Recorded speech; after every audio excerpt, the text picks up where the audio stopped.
Hey guys, welcome back to the third part in my Deltarune song rankings. This has become a kind of ongoing series where I rank every song in Deltarune. The last one was like half a year ago, so it's good to be back. Since the new chapters have been out for a bit, I figured I might as well keep doing these because Toby Fox makes great music and Deltarune is one of my all-time favorite games. If you want my general thoughts on both chapters 3 and 4, I've already done a review discussing my thoughts on this game. This ranking will be on specific elements of chapter 3, so if you want a general review of the game, that already exists. If I remember, it'll be in the description. Before I get into the actual ranking, I kinda want to talk about some other elements of the music in Deltarune, specifically the reuse of music. I think Until Next Time and It's Pronounced Rules coming back was kind of a missed opportunity for some really cool new songs, especially Until Next Time because Chapter 4 gets a new beautiful credit rendition, while Until Next Time doesn't really fit the ending for Chapter 3. I honestly think it would have been better if there was no music because the twist of Chapter 3 is just so impactful. For It's Rules being reused again, I get Toby not wanting to make a new track, but I think a remix of Rules and the Weather People would go crazy, and it felt like a missed opportunity. Lost Girl is one of my favorite songs in Deltarune, and it gets reused a lot in Chapters 3 and 4 for Susie, Rouse, and Des. Normally I would dislike this because it was kinda perfect for Noelle, but it kinda works now as a representation for characters who are lost. And it also works even better as a theme for Des, this being revealed to be her theme. I don't know how I didn't catch that, it's literally called Lost Girl. I think this is the only reused song that actually benefits the chapters, and it does so greatly. Alright, that's enough about songs that I've already talked about in other videos. Let's rank every Deltarune Chapter 3 song.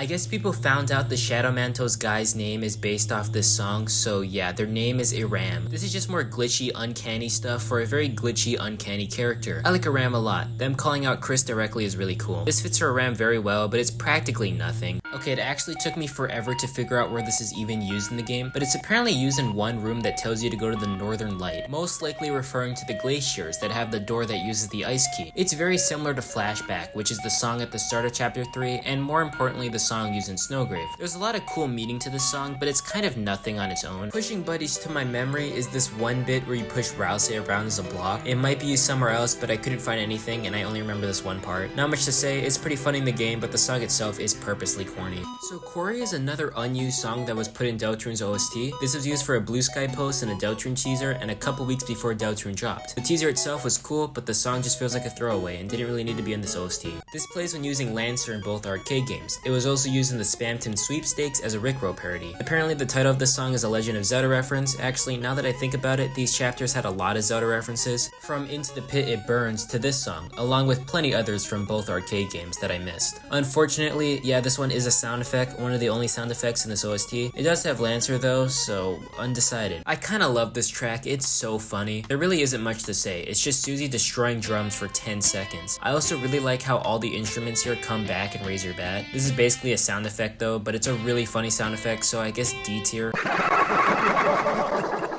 Sandy Board is actually a unused song that was intended for the first era of the game. In general, Chapter 3's OST has the same issues as Chapter 2. Just like Sweep Capping Cakes, these 8-bit songs are definitely the weakest tracks in the OST compared to everything else. Most of the song is kind of fun, but it really doesn't go anywhere and it ends on a weak note. Vapor Buster is a remix of Rude Buster in the water cooler fights throughout Chapter 3, and maybe 4, I kind of forgot. It's a great gag fight, and I really like how this joke is further developed in Chapter 4. The song itself?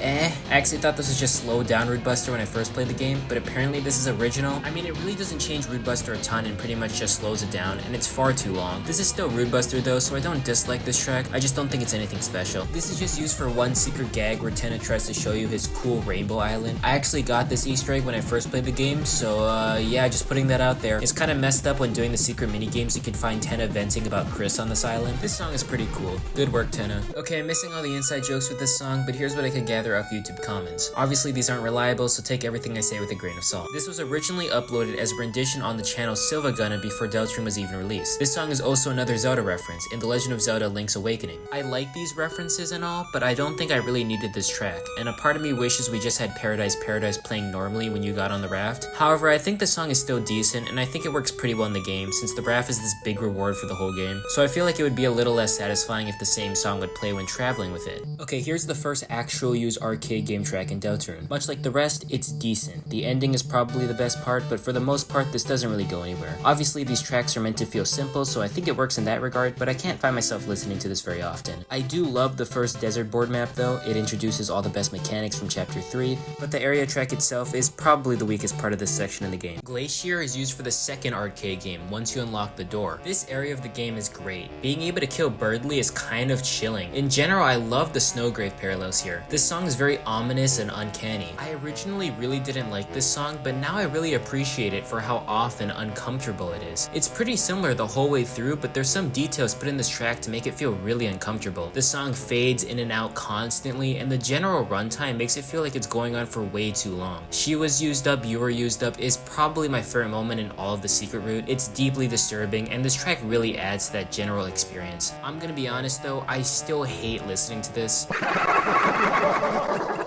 Breath is the Knight's main theme. This just gives off so much gaster. I can't really describe it, but the uncomfortable noises in the background and the general ominous feeling just gives off gaster vibes. I think this song really sells the tonal whiplash that is the Knight's introduction. I know this is just 10 seconds long, but it's still a great introduction for one of the craziest moments in the game. Crickets is the last song you'll hear in Chapter 3 since it's played during the final cutscene for Chapter 3. This ending is still a jaw-dropping moment. The bunker showing up is crazy, and it's probably the closest we've gotten to seeing gaster or Des. Like, Des was right there, we could have seen her. This song is very spooky, but also feels very casual, which I really like. To everyone, this is just a normal night, but that slightly unnerving feeling really adds to the scene. This is an ambience track, but I really think it adds to this moment in the game. This is a very weird song in the OST because it's not really a song, it's just the audio for Tenna's introduction scene. The actual introduction scene is a great moment in Chapter 3 and one of the most obvious step-ups in quality in this game. The visuals are so good and really reflect the old TV aesthetic it's going for. This also introduces Tenna perfectly by establishing what his whole deal is while also connecting him to other characters like Spamton. A Pippa showing up and the really glitchy way of talking really reminds the player of Spamton. For the actual song, the vocals are really good. I like how they're edited together to feel super off, and the title chord drop is actually catchy, I can't lie. Despite not really being a song, it's still good. This one is used during Tenna's little Torio gifting. It's very similar to a Real Boy, which should clue you in that something about this scene is very wrong. I kinda just really like this song because it uses two Spamton motifs. Good song and also great setup for the craziest twist in Chapter 3.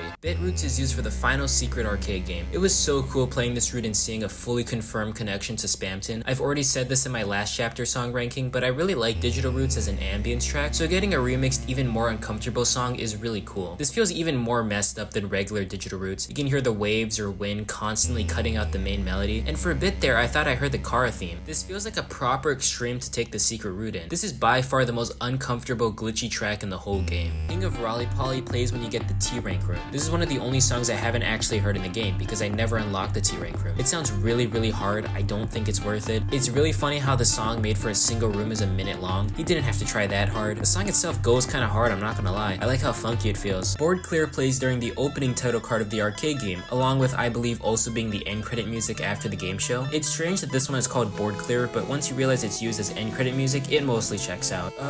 Yeah, this one is good. It's strange not hearing the no controller error sound. I don't have anything else to say. It's very simple, but has no real issues. Flashback is a very cool start to this OST. We start on a very serious note similar to another hymn in Chapter 1. Fun fact, the song actually shows up in Snowgrave, which honestly fits better than it does here. Flashback is super ominous and really fits with how terrifying we are in this world's universe. Here it's more just used to show how mysterious the Dark World is, which is showcased pretty well in the music. But the music being creepy isn't the real focus of the scene. The actual cutscene itself is a really cool way to get us into Chapter 3. Chapter 3 is pretty goofy, so opening the game in OST on such a serious note is appreciated. I love the visuals here and how it really easily explains the deal with Darkness. The best part of this cutscene though is obviously Friendcat, one of the most hype moments in Chapter 3. It was really unexpected. I don't think anyone expected him to pop up this quickly. I was so caught off guard when the Amalgamate grew Friend Eyes. The song itself is an extension of the song in Snowgrave. The extension we do get is good and fits much better with this flashback. I really like the added ringing in the background. This is pretty short, but a very cool way to start off this OST. Remember when people found out Mike's inclusion in Chapter 3 when the OST leaked? Good times, even if it was only like 3 weeks ago.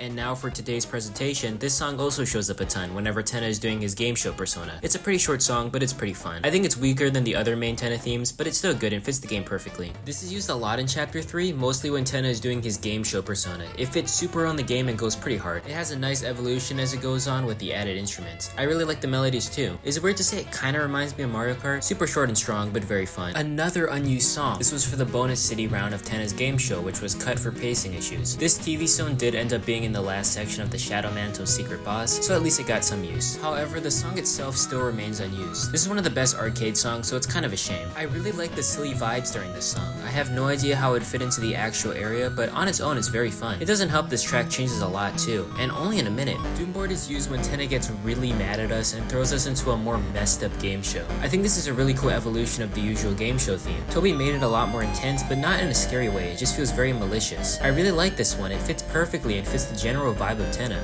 Desperate. I actually picture fire when I hear this song, it works super well. Metaphysical challenge is more of the same. This fits as a strong combination with Doomboard, it's basically the exact same level of quality. Obviously it sounds very similar, but it doesn't feel like it's copying Doomboard. It works where Doomboard doesn't. This again feels very malicious and desperate, which fits for this part of the game. This is the song that is used for the first physical challenge, or bonus minigame on the desert board, the cooking show. I sucked at this minigame when I first played chapter 3, but now I'm crazy good at it, just watch my gameplay. I guess for issues, this song doesn't really feel like a cooking show at all, and it can feel a tad repetitive with its reuse of melodies. That being said, this song is still really good. I like the game show theme popping up, even if it doesn't fully fit, and more jazz is always good. Still a solid song, so beats here. Quiz is used for all the quiz sections of the arcade games. I think these quizzes are a really good addition to the chapter. I really like the breaks in between the actual arcade games for fights, or in this case, quizzes. The song itself is also very solid. It really fits the game show theme just like pretty much every other Tenna song. It's around the same, but this one leans a lot more into jazz, which is really cool. Sword is weird. In the actual game, Sword only plays during the first secret arcade game once you get the actual sword. What's strange is that beforehand in the game, there's a lot of empty silence before you pick up the sword. However, in the actual OST, this empty silence is put at the very end of the track, along with some of the build up for the loop. Sword itself is a very hype, exciting, casual arcade song. I've seen cool points that it really works in the game since it gaslights the player into forgetting that you're killing random monsters. I also think the weird assortment of the song on the OST works. This isn't shown off in the actual game, but having the silence at the end of this track adds a lot of the general uncomfortable feeling this arcade gives off. The semi-howling wind or waves are very reminiscent of a genocide route, since realistically you hear the end of the song after killing all the monsters. This song is good. I don't love the middle section, and the silence at the end, while cool, does go on for way too long, but this is still one of the cooler, more complex arcade game themes.